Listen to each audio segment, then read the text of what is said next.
Hello friends, నేను మనం కొత్తిమీర ముక్క ఎలా వేసుకోవాలో చూసాము ధనియాలతో. అలాగే ఈరోజు మెంతి కూర ఎలాగ వేసుకోవాలో చూద్దాం ఫ్రెండ్స్. సరదాగా ఖాళీ ఉన్నాను కదా, మట్టి ఉంది కదా అని చెప్పి నేను ఇంట్లో ఉన్న మెంతులతో అయితే మొక్క వేద్దాం అనుకున్నాను.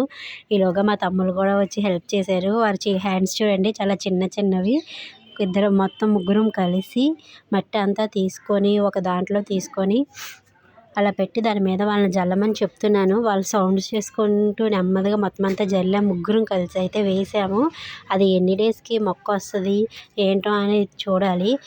వాళ్ళిద్దరూ వాటర్ పోయమన్నా మొక్క వేయమన్నా అయితే చాలా బాగా నాకు హెల్ప్ చేసి సాయం చేసి వేశారు.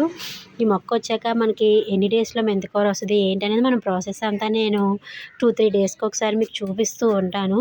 ఫాలో అవ్వండి ఫ్రెండ్స్. అలాగే మనకి ప్లాంట్స్ అనేది బాగా రావాలన్నా వేయాలన్నా జస్ట్ వేసి మెయిన్ ఇంపార్టెంట్ అది మట్టి అండ్ నెక్స్ట్ వాటర్ కూడా కొన్ని మొక్కలకి ఎక్కువ పోయకూడదు, కొన్ని మొక్కలకి సమాంతరంగా పోయాలి.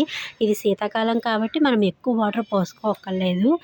11-12 ఆ మధ్యాహ్నం టైంలో వాటరింగ్ చేయాలి. Early morning and night time watering చేయకుండా మధ్యాహ్నం టైంలో వాటరింగ్ చేసుకుంటే ప్లాంట్స్ అనేవి బాగా గ్రోత్ అవుతాయి.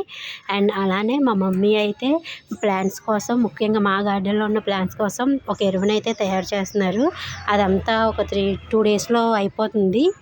అయిపోయాక అది ఎలా చేశారు ఏంటి ఆ ప్రాసెస్ అంతా నేను మీకు నెక్స్ట్ వీడియోలో షేర్ చేస్తాను.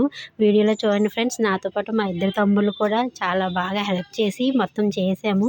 వాటికి కానీ ప్లాన్స్ వస్తే ఇంకా మా ఆనందమే ఆనందం. వాళ్ళిద్దరిని అయితే అస్సలు ఆపలేను.